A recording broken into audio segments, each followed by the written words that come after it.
Hey, everybody, it's Eddie from Tokyo. This is your cryptocurrency update from Japan. I think on a day like today where we have a lot of green, this is a kind of story that's fun to listen to. And I will start with telling you that this tweet caught my attention, and it is by Leonidas. Leonidas, of course, keeps us informed because he is keeping the whole community informed through the XRP Arcade website. And this is a short list of Ripple executives that have made life and career changes in 2019 and a couple of them in 2020. So I want to take a look at these 9 because nothing stays constant but change. And as a company grows, like Ripple is growing, attracting and keeping talent is going to be most challenging. Globally, senior vice presidents and C-level executives, according to PricewaterhouseCoopers in their study where they looked at 2,500 companies, only 54% of executives stay in a job for 5 years, and 33% of them are actually staying less than 2 years. Only 19% stay 10 years or more. So the average age when you get into this mid-career level is in their 50s, according to this study. And that's for the US because in Japan, well, it's much older. These types of C-level executives are in their 60s and 70s. But all in all, it's getting shorter that people stay in the jobs, and especially when you look at all ranks of employees. Yeah, Japan just has 22% of its population staying in the job 20 years or more. So that lifetime employment that we saw 20 years ago is really changing. Let me show you something that is surprising. Here's a company in Japan that is considered very established, very attractive to work for, and is profitable and on track to, keep young talent motivated. This is Nintendo. And even Nintendo, where the average salary is $80,000 a year and people work less than 8 hours a day, the average tenure is only 13.5 years. So you can see that even Japan is changing.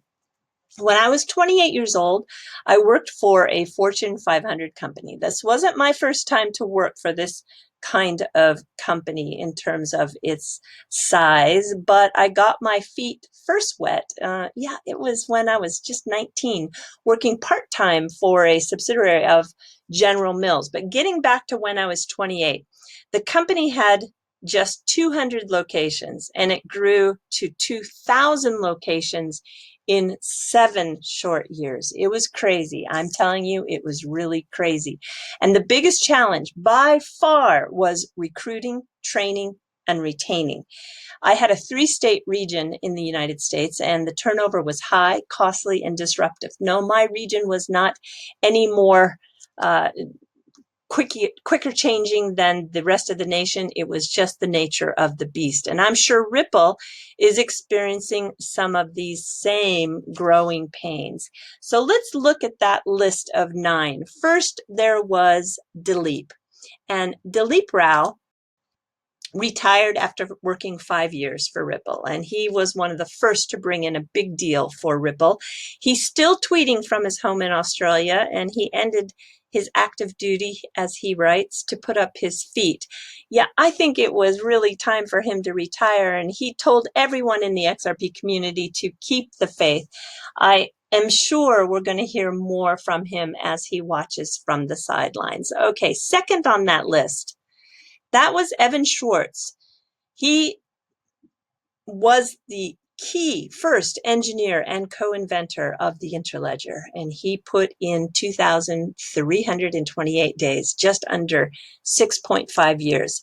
He's still cheering everybody and will remain on the board of COIL and the Interledger Foundation, and I'll bet anybody a bag of Kit Kats that we see him in a new exciting project, because builders never quit building.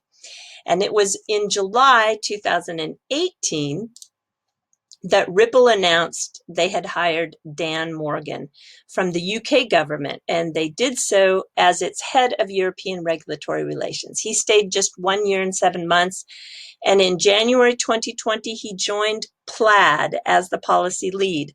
Wow, do we have a massive announcement from that deal this week? It is Visa acquiring Plaid, and they did so for $5.3 billion, 2 times its final private valuation. Wow, they are a financial service company that builds infrastructure, and they're headquartered in San Francisco. And I think he made a great move. I think this is such an exciting space. It's really amazing. So congratulations to him. Ryan Zagone, wow, this one surprised me. Actually, on his Twitter, he chalks up his Ripple experience along with Deloitte and the American Bankers Association. He is now an advisor to a UN-based alliance, and it's a shift from cash to digital payments to reduce poverty.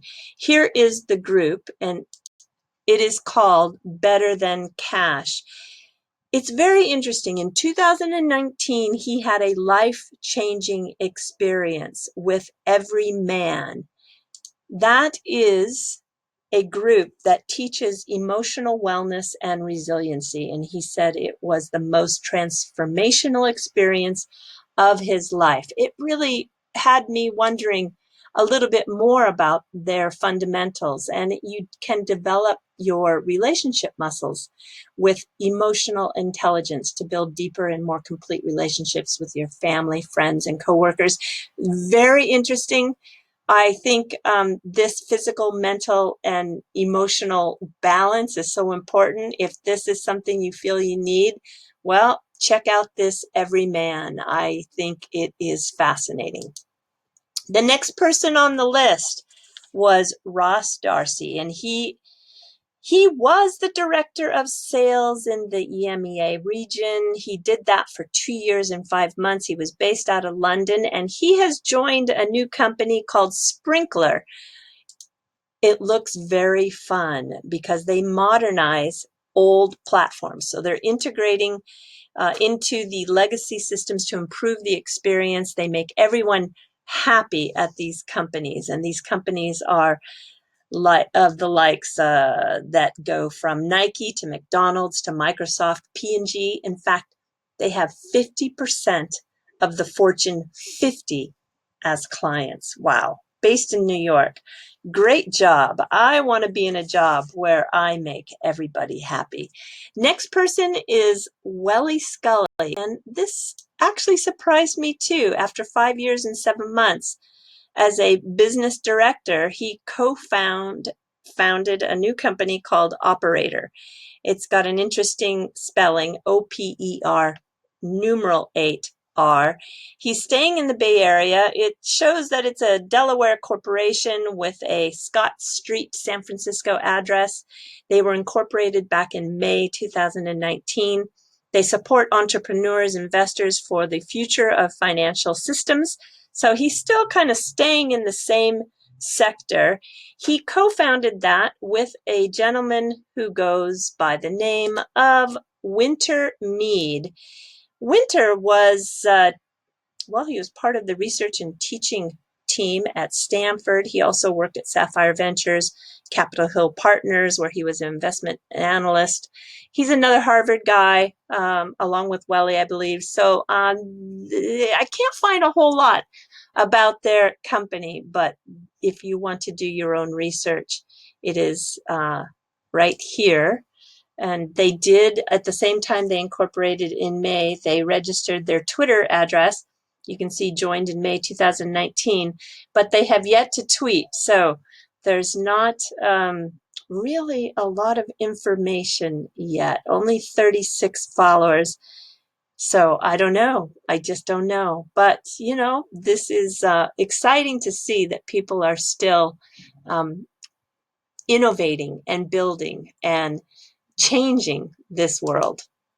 All right. On that list was what everybody is familiar with. This is Catherine Coley. She's the CEO of Binance US now. She was the head of institutional liquidity for XRP. She did that job for 2 years. And if you want to work for her, she's hiring, as she says. I think she'll be in the spotlight for some more time, and I really wish her luck, and I hope that her career goes well working with CZ. And last is Coquina Van Dyke, and she calls herself a C-suite executive.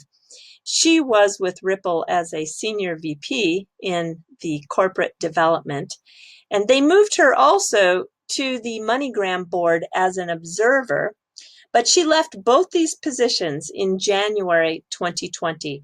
And she still has listed on her LinkedIn site that she holds a non-executive member of the board for Progressive Insurance.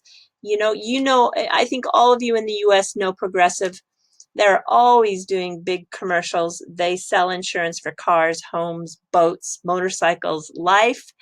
But when I go to, I just found something that's kind of interesting. You can see that as an independent director at Progressive, which she has been doing that since 2018. She was paid $260,000 a year, according to Wallmine. However, I want to show you this. Here on the Progressive website, you can see that they have not updated because they still show her as a SVP of Business and Corporate Development at Ripple Labs, but we all know that's not true anymore. And according to this is the list of the directors. It says the term of each director will end at the 2019 annual meeting of shareholders. So whether or not she will keep that position, I don't know. It doesn't look like it because the term will end, but maybe they re-elect. I'm just not sure. So if you're interested in following Kahina, you can do so on her LinkedIn. And change, well, it's also the same for me. In 2020, I will not be a BitTrue ambassador. They have revamped their ambassador program, and it should open up to many more people who want to become an ambassador. So if this is something that you wish to do, contact them. But the new arrangements and the new structure just didn't fit what I wanted to do. And I think that they will continue to be successful and grow. I think they have 80 pairs now for XRP, so they are contributing to the liquidity. They did a very interesting collaboration with the exchange in Korea. I know Chris is working very, very hard, and I still think that it is a wonderful part of the entire ecosystem. And I'm just not going to be, when I was working for them, literally working for them, I was answering tons of direct messages on Twitter for people who had KYC problems or had communication challenges or had questions about the loan or questions about the it's the piggy program. So I was working a lot. I'm telling you, it really wasn't just something that I tweeted out occasionally or did an AMA once in a while with. Actually, I was communicating a lot on the backside with people who had questions. So I think for their new structure, it's going to be totally different, and it's just not a good fit for me, and that's all there is to it. It's nothing bad, nothing but there is nothing constant but change. Don't forget that. So I am just going to move on to, what do I have here? Oh, I want to tell you that in 2020, I will be still a contributor with the OnChain Group. And we have something that's coming up on Monday, the 20th. Well, it's the 20th in my time. I think it'll be on Sunday, the 19th in the United States.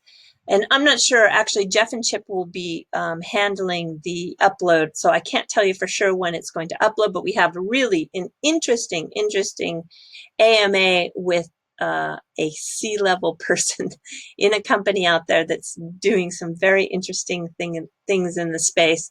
So for 2020, yeah, this won't change. Hopefully, I will continue to contribute to this great group of people who are working really hard at bringing correct information to the ecosystem.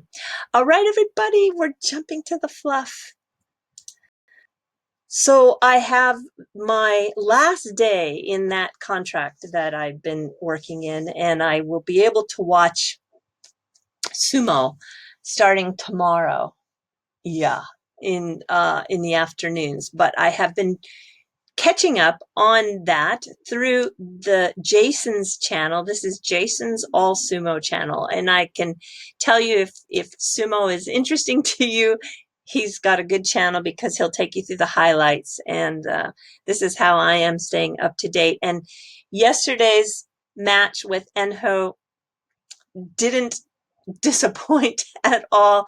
I just love this little guy. We're in just the beginning of a 2-week tournament, and I know for some of you, you're probably thinking, oh my gosh, I have to endure this sumo stuff for another 10 days. But I'm not going to do sumo every day for fluff, but I just want you to see one more bout that took place yesterday with this little guy, Enho. He is the Flaming Phoenix, and it's just so exciting to watch because the size difference is so great. Okay, let's just take a look here. I'm not going to play the sound. You can see that's called the tachi when they first meet, and he tries to flip him and grabs his mawashi, which is an right hand underneath, and then pulls him down. Yep, winning. Unbelievable.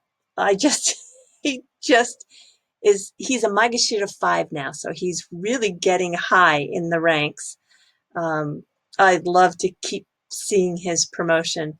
This is one of the reasons why sumo is so fun to watch, is because once you can zero in on a wrestler that is young, he's only 25, and he keeps getting promoted after each Basho tournament, you just can't help but be a big fan. So, okay, so there you go. Yeah, the size difference. Just look at the size difference. Very exciting. Okay, everybody. Yeah, I have my last day to take care of that contract, and I need to be out of here in 45 minutes. So do take care. Sayonara for now. Bye-bye.